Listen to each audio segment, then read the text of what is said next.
On behalf of the General Assembly, I have the honor to welcome His Excellency Evariste Ndayishimiye, President of the Republic of Burundi, and invite him to address the Assembly. Nous rendons d'abord grâce à Dieu le Tout-Puissant, le Tout-Miséricordieux, pour nous avoir permis de participer à ces assises ici, dans cette belle ville de New York, dans de très bonnes conditions. Excellence, Monsieur Saba Korossi, président de la 77e session ordinaire de l'Assemblée générale des Nations unies. Excellences, Mesdames, Messieurs les chefs d'État et de gouvernement, Majesté, Monsieur le secrétaire général des Nations unies, Mesdames, Messieurs les chefs de délégation, distingués délégués, Mesdames, Messieurs. À l'entame de mes propos, permettez-moi, Excellence, Monsieur le Président, d'exprimer à juste titre mes sincères remerciements à l'endroit du gouvernement et du peuple américain, plus particulièrement celui de New York, pour l'accueil et l'hospitalité légendaire réservée à moi-même et à la délégation qui m'accompagne. Je voudrais également exprimer mes vives et chaleureuses félicitations à son Excellence Saba Korossi pour sa brillante élection à la présidence de la 77e session de l'Assemblée générale de l'Organisation des Nations unies. Le Burundi, à travers ma voix, vous assure, Monsieur le Président, de son plein soutien et entière coopération tout au long de votre mandat au service de l'humanité. Il me plaît par la même occasion d'exprimer ma profonde gratitude à votre prédécesseur, M. Abdullah Shahid, pour le travail remarquable abattu dans des conditions extrêmement difficiles, marquées par la crise actuelle consécutive à la pandémie de COVID-19 et les crises sécuritaires dans plusieurs régions du monde. C'est dans ce même cadre que je rends hommage mérité au secrétaire général de notre organisation, M. Antonio Guterres, qui n'a ménagé aucun effort pour accomplir convenablement sa mission dans cette dure conjoncture marquée par diverses crises et paradoxes. Excellences, Monsieur le Président, Excellences, Mesdames, Messieurs, en adage burundais que je vous traduis directement ici, dans un climat de paix, la serpette peut servir de tondeuse pour dire que là où il y a la paix, tout est possible. Le monde d'aujourd'hui devrait s'en inspirer. Malheureusement, aujourd'hui, le monde est devenu une immense tour où nous assistons, nos yeux pleins de larmes, à des actes macabres dans certaines nations du monde à cause des guerres, des massacres horribles, des flux de réfugiés ainsi que l'insécurité alimentaire et la déstabilisation des systèmes économiques mondiaux. Les pays du monde sont en train aujourd'hui de subir des soubresauts de la situation en Ukraine. En Afrique, le terrorisme et l'extrémisme violent frappent encore dans la région du Sahel, dans la Corne de l'Afrique et en Afrique centrale, avec une tendance de l'étendre vers la région sud de l'Afrique. Il en est de même dans les autres parties du monde, car, à-t-on remarqué, le terrorisme n'a pas de frontières, les changements climatiques qui causent des famines n'ont pas de limites, mais ensemble, avec la volonté politique, nous pouvons vaincre ces fléaux, j'en suis confiant. J'en suis confiant, et ça c'est Monsieur le Président, car mon pays, le Burundi, en sait trop suite aux crises politiques répétitives que nous avons traversées, qui non seulement ont détruit les vies humaines, mais aussi l'environnement. Aujourd'hui, nous nous sommes rétablis et le pays marche bien dans la voie vers son développement socio-économique. Le Burundi essaie de marcher dans cette ligne, profitant des dividendes de la paix, de la sécurité, de la stabilité et de la cohésion sociale retrouvée grâce au Burundi et même, mais également à la contribution de la communauté internationale.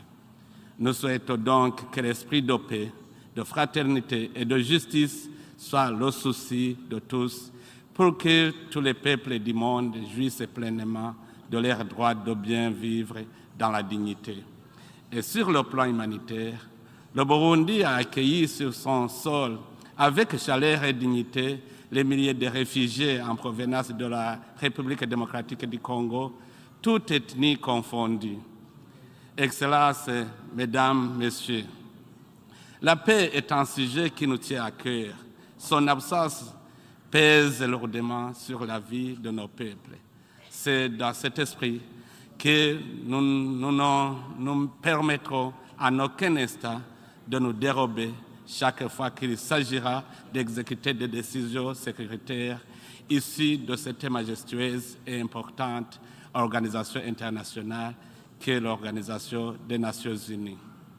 C'est dans ce souci que le Burundi ne cesse de se battre bec et ongle pour contribuer au retour de la paix dans le pays où elle est troublée, dans le cadre des Nations Unies ou dans celle de l'Union africaine ou de la région.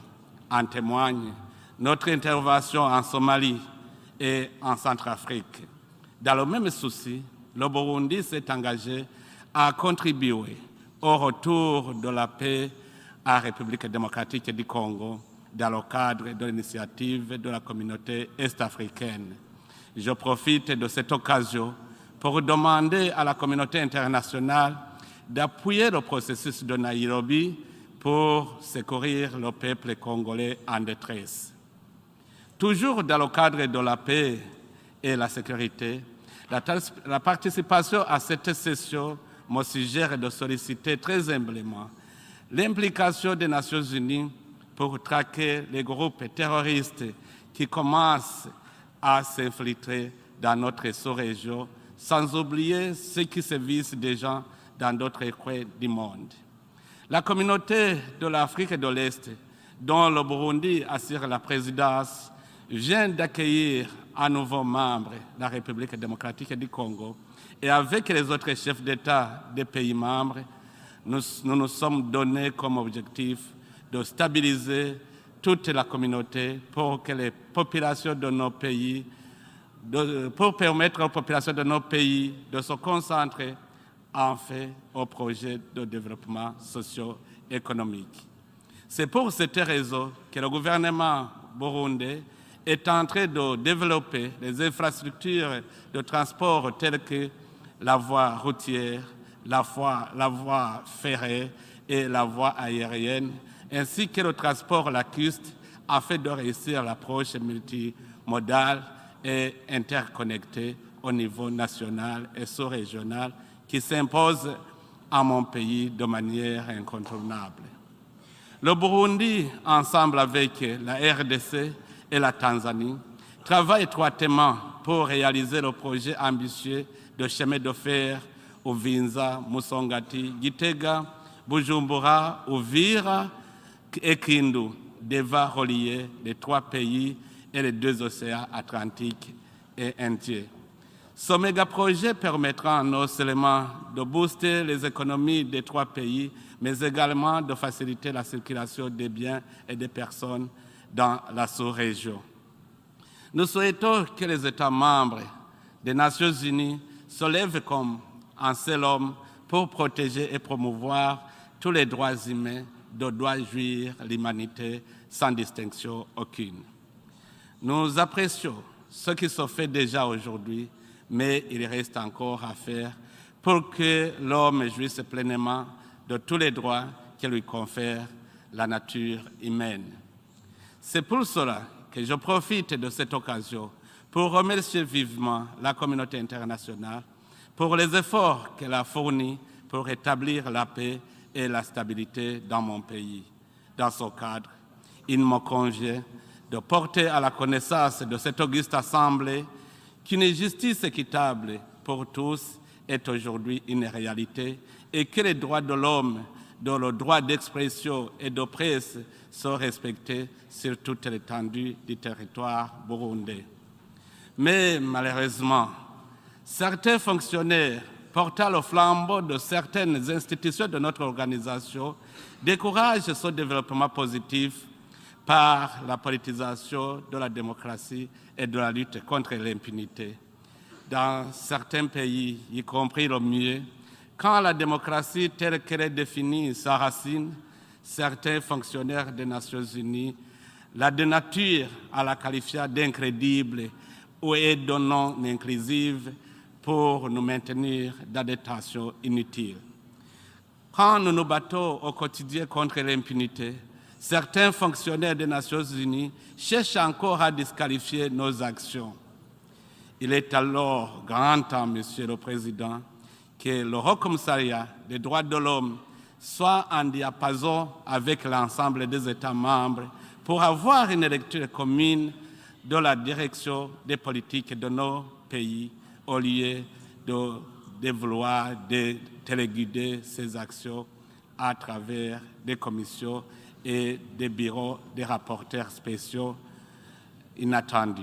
Le moment est venu, Monsieur le Président, pour que les Nations Unies reconnaissent les avancées réalisées par mon pays depuis 17 ans et comprennent que le statut de pays fragile ne s'applique plus au Burundi.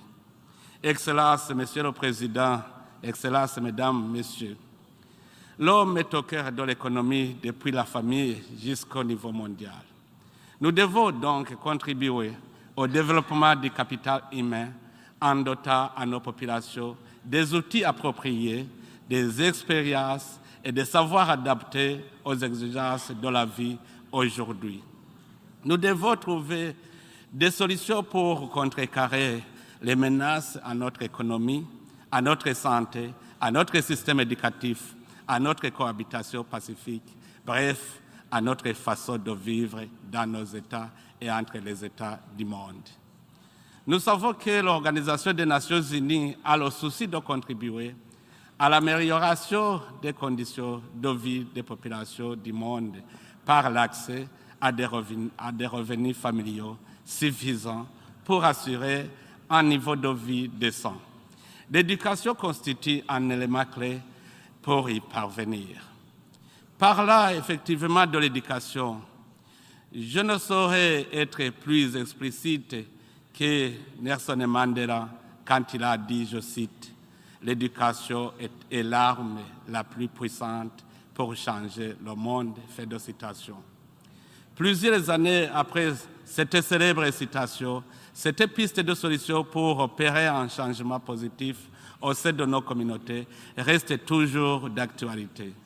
L'éducation permet aux jeunes d'avoir des aspirations et des ambitions pour l'avenir et constitue un outil efficace de lutte contre la violence et le terrorisme.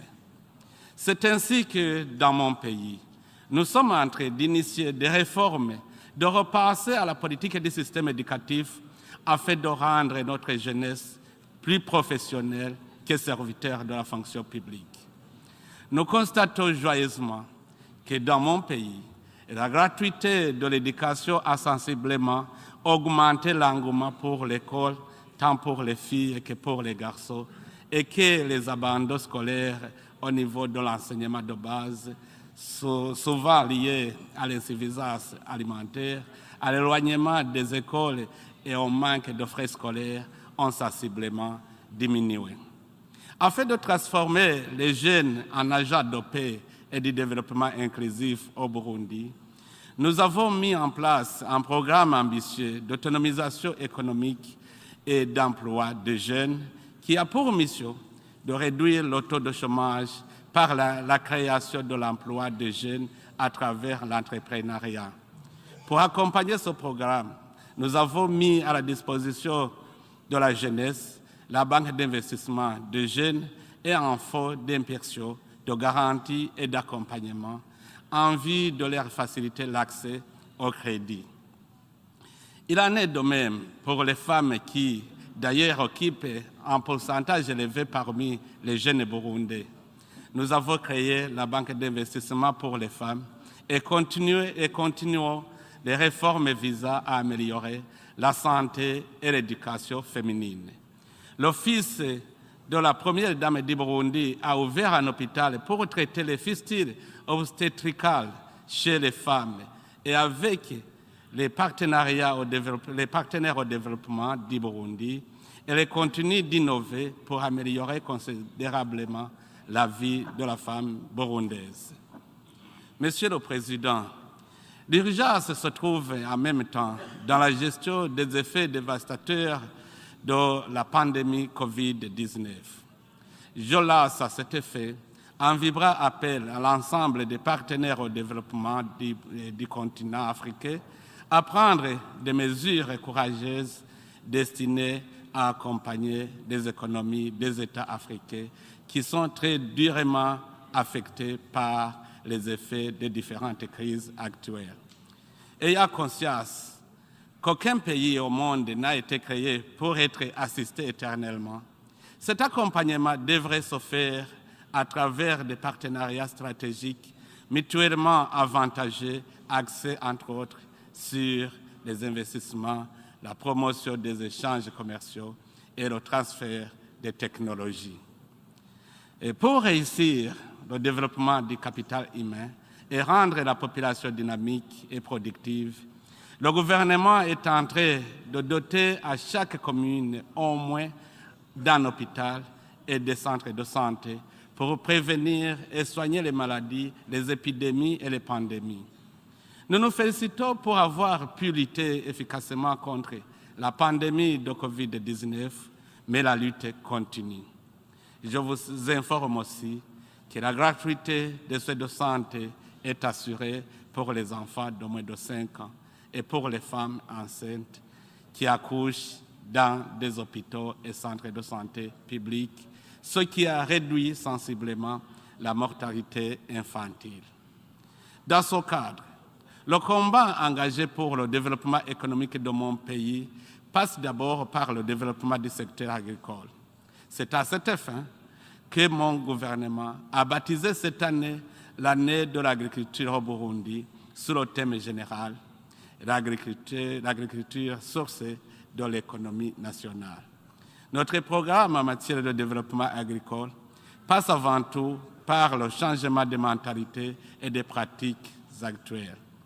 Nous incitons la population à viser plus loin en ne se contentant pas de produire pour consommer localement, mais aussi et surtout pour l'exportation, à unir ses forces pour travailler ensemble en coopérative agricole, à viser le remplacement progressif de la roue par des outils modernes et les technologies agricoles. Dans le cadre de l'environnement, le Burundi ne reste pas les bras croisés, surtout que nous connaissons des cas de sécheresse dans certaines régions, des crues des rivières et des lacs, des inondations et des glissements de terrain qui emportent parfois des vies humaines, des maisons, des plantations, entraînant ainsi l'insuffisance alimentaire. Face à cela, le Burundi se joint à la décision du monde en réalisant des travaux de protection, de conservation et de gestion de l'environnement à travers des activités diverses sur tout le territoire national. Tout cela s'accompagne par l'apprentissage à la résilience contre le changement climatique, par non seulement la pratique de l'irrigation collinaire, mais aussi par des actions de protection du sol en traçant les courbes de niveau et en reboisant tous les terrains dans le cadre de projets initiés par le gouvernement baptisé Ewe Burundi Rambaye et le Burundi couvert. Dans mon pays, le jour de jeudi chaque semaine est consacré à cet effet sur tout le territoire national. Nous devons aussi veiller à développer progressivement les infrastructures d'appui à la production, en particulier l'énergie et le transport, pour mieux assurer la croissance des autres secteurs porteurs de croissance et d'emploi. Le gouvernement burundais a entrepris un vaste chantier de développement du secteur énergétique par la mobilisation des ressources à travers les cofinancements et les investissements du secteur privé. Il s'agit de mettre en valeur les potentiels hydroélectriques et solaires, de la tourbe, des ressources géothermiques et des déchets municipaux. Les deux secteurs que je viens de mettre en exergue apportent également un appui crucial à l'exploitation des potentialités du secteur minier. Nous voulons ici développer un partenariat technique et financier mutuellement avantageux et équilibré dans le domaine de la prospection, de l'exploitation et de la transformation des produits miniers et géologiques dont les études réalisées révèlent un sous-sol très riche et encore vierge. Monsieur le Président, Mesdames, Messieurs, pour que la paix et le développement soient une réalité, il faut que la bonne gouvernance et la bonne gestion des finances publiques soient mises en avant. Cela permet non seulement de combattre les frustrations au sein des citoyens qui sont d'ailleurs à l'origine des conflits sociaux, mais aussi il permet de bien planifier l'économie nationale. Nous vous informons que les mécanismes nationaux de lutte contre la corruption et les activités connexes sont très renforcés et que les actes de corruption sont efficacement combattus et les citoyens en sont satisfaits. Pour l'activité économique, le Burundi est sur la bonne voie en mettant à profit ses ressources minières, les voies de transport routier, maritime et ferroviaire bientôt aux opérateurs économiques. Nous voudrions aussi informer les investisseurs que le littoral du lac Tanganyika est en train d'être aménagé pour développer le tourisme et que d'autres nouveaux sites touristiques sont en train d'être aménagés à l'intérieur du pays. Monsieur le Président, Mesdames, Messieurs, avant de terminer mon propos, je voudrais encore une fois réaffirmer la détermination de mon pays à continuer à entretenir de bonnes relations diplomatiques et de coopération mutuellement avantageuses, gagnant-gagnant, avec tous les États et toutes les organisations internationales dans le cadre de faire face aux défis fondamentaux qui nous menacent tous. Nous nous réjouissons de la reprise de bonnes relations politiques, diplomatiques et économiques qui avaient été gelées avec certains États et organisations internationales. Notre souhait ardent est d'entretenir avec les pays et les organisations internationales de bonnes relations fortes qui contribuent à un avenir radieux du Burundi et de tous les pays du monde. Je vous remercie de votre aimable attention. Que Dieu vous bénisse. Merci. On behalf of the Assembly, I wish to thank the President of the Republic of Burundi for the statement just made and I request protocol to escort His Excellency. The Assembly will hear an address